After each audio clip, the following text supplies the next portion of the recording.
नमस्कार दोस्तों। सामान्य अध्ययन प्रश्न पत्र पर शिक्षा टॉपिक पर एक नई टिप्पणी। उस शिक्षा की गुणवत्ता विकास में यूजीसी विश्वविद्यालय अनुदान आयोग के योगदान का उल्लेख करें। ये प्रश्न विगत वर्षों में पूछा जा चुका है और ये प्रश्न आ भी सकता है, किसी रूप में आ सकता है। उस शिक्षा का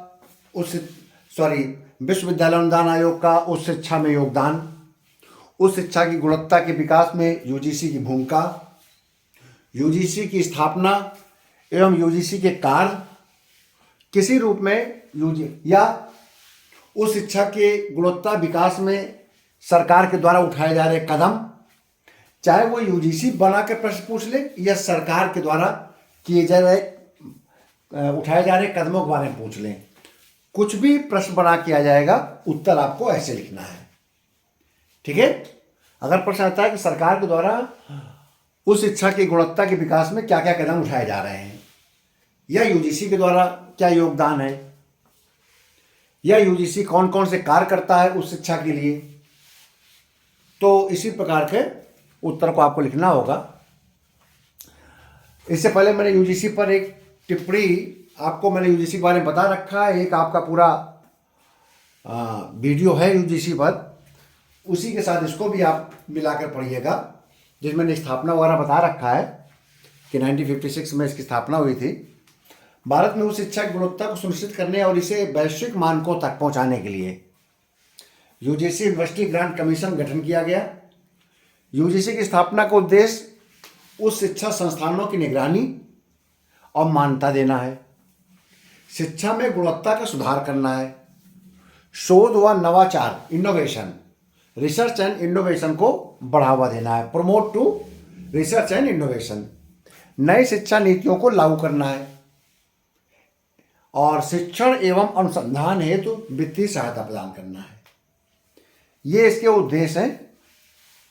इन उद्देश्यों को ध्यान में रखते हुए यूजीसी ने उच्च शिक्षा की गुणवत्ता सुधार में निम्न कदम उठाए हैं। नंबर 1, नियामक और निगरानी प्रणाली, रेगुलेटरी एंड मॉनिटरिंग। देखिए, उस शिक्षा रेगुलेट करता है, यूजीसी रेगुलेट करता है उस शिक्षा को और उसकी निगरानी करता है, मॉनिटरिंग करता है। इसके लिए यूजीसी के अंतर्गत नैक की स्थापना की गई, आपको मैं पहले बता चुका हूं। नैक नेशनल एक्रेडिटेशन आपका काउंसिल है और राष्ट्रीय प्रत्यायन बोर्ड, नेशनल बोर्ड फॉर एक्रेडिटेशन, दो प्रकार के बोर्ड हैं के माध्यम से विश्वविद्यालय और तकनीकी संस्थाओं की गुणवत्ता का आकलन करता है। दूसरा काम है उस शिक्षा में नई तकनीकों का समावेश, उस शिक्षा में ज़्यादा से ज़्यादा टेक्नोलॉजी का, डिजिटलाइजेशन का प्रयोग हो। तो बहुत से काम किए हैं डिजिटल लर्निंग को बढ़ावा देने के लिए, स्वयं प्रभा, ई पाठशाला और मॉक, इनका स्थापना किया है। ये सब ऑनलाइन प्लेटफॉर्म है। अनुसंधान एवं नवाचार को बढ़ावा दिया है।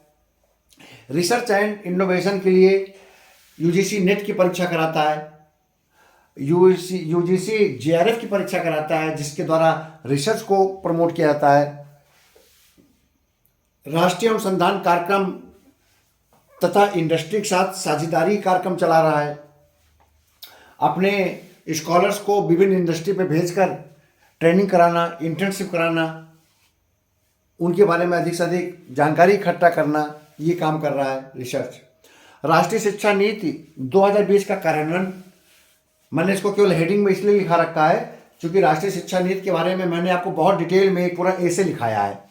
तो हायर एजुकेशन के संबंध में जितनी भी रिकमेंडेशन है राष्ट्रीय शिक्षा नीति की, वो आप सब लिख सकते हैं। ये मान के चलिए कि आप लिख दीजिए यूजीसी ये काम कर रहा है या गवर्नमेंट राष्ट्रीय शिक्षा नीति में निम्नलिखित कदम उठा रही है। अगला है शिक्षकों और फैकल्टी विकास कार्यक्रम। एक कार्यक्रम टीचर्स के इम्प्रूवमेंट के लिए, उसमें एक योजना चलाई जा रही, बहुत पहले चल रही है, पंडित मदन मोहन मालवीय राष्ट्रीय शिक्षक प्रशिक्षण योजना। पंडित मदन मोहन मालवीय राष्ट्रीय शिक्षक प्रशिक्षण योजना, इसके अंतर्गत जो टीचर्स है उनको ट्रेनिंग दिया जा रहा है। गुरु दक्षता योजना, ऑनलाइन शिक्षक प्रशिक्षण कार्यक्रम, ये फैकल्टी विकास कार्यक्रम है। इसके अलावा महिला शिक्षा को सशक्तिकरण पर बल दे रहा है यूजीसी महिलाओं की शिक्षा को प्रोत्साहित करने के लिए इंदिरा गांधी स्कॉलरशिप योजना चला रहा है। महिला शोधकर्मियों को अनुसंधान के लिए विशेष अनुदान दे रहा है। लैंगिक भेदभाव निवारण के लिए नीति निर्माण कर रहा है। अगली हेडिंग है नई शिक्षा योजना और कार्यक्रम।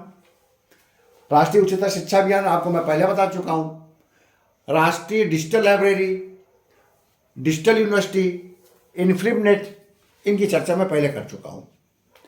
अगला पॉइंट है समाज में समानता।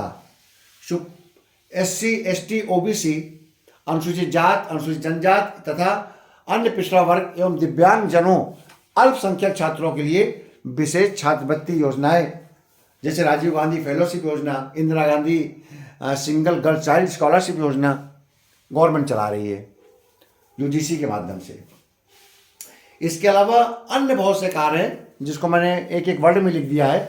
शिकायत निवारण प्रणाली बनाई गई है कि अधिक से अधिक कंप्लेंट रिड्यूसल सिस्टम काम करता है, कोई शिकायत ना रहे किसी प्रकार की। महिलाओं के संबंध में, आपके लैंगिक विभेद के बारे में, जाति विभेद के बारे में। विदेशी विश्वविद्यालयों के साथ सहयोग यूजीसी कर रहा है, कि कोशिश कर रहा है कि कोलैबोरेशन हो और जो अंतर्राष्ट्रीय अच्छी यूनिवर्सिटी हैं उनके साथ MOU किया जाए, मेमोरेंडम ऑफ अंडरस्टैंडिंग की जाए। दूरस्थ शिक्षा की निगरानी एवं नए विश्वविद्यालय कॉलेजों की स्थापना को प्रोत्साहन किया जा रहा है। कोशिश किया जा रहा है कि डिस्टेंस एजुकेशन पर बल दिया जाए, नए विश्वविद्यालय कॉलेज क्या अधिक से अधिक स्थापित किए जाएं। सरकारी एवं प्राइवेट संस्थानों विश्वविद्यालय की ग्रेडिंग का काम हो रहा है।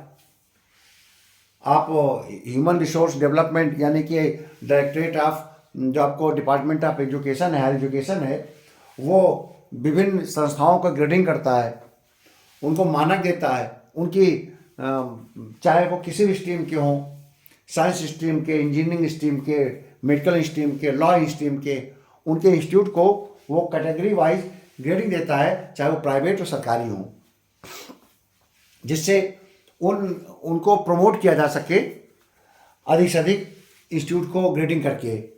इसके अतिरिक्त CUET जैसी पारदर्शी और योग्यता आधारित अखिल भारतीय प्रवेश परीक्षा करा रहा है।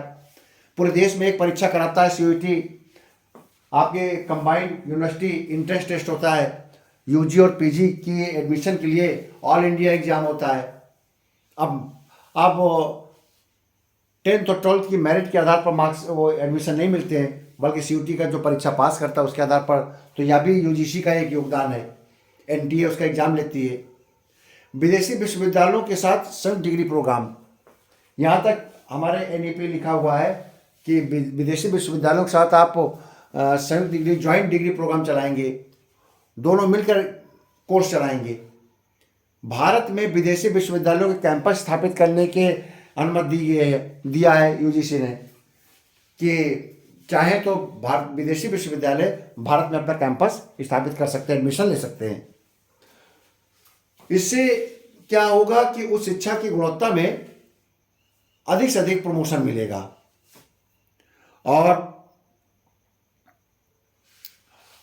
और जो आपके यूजीसी है, इन कार्यों को विस्तार से कर रहा है और इसी को अब आगे चलकर नाम बदलने की बात की जा रही है। हायर एजुकेशन इंस्टीट्यूशन के रूप में रखा जा रहा है, इंस्टीट्यूट फॉर हायर एजुकेशन। तो इसके बारे में पहले बता चुका हूँ। इन सबको मिलाकर आप हायर एजुकेशन के बारे में अपने प्रश्न का उत्तर लिख सकते हैं, चाहे वो किसी प्रकार का प्रश्न आए। तो इस वीडियो में केवल यहीं तक। अन्य किसी वीडियो में एक नए विषय पर, जिस विषय पर आप लोग चाहेंगे उस पर एक नया वीडियो बनाऊंगा। तब तक के लिए धन्यवाद।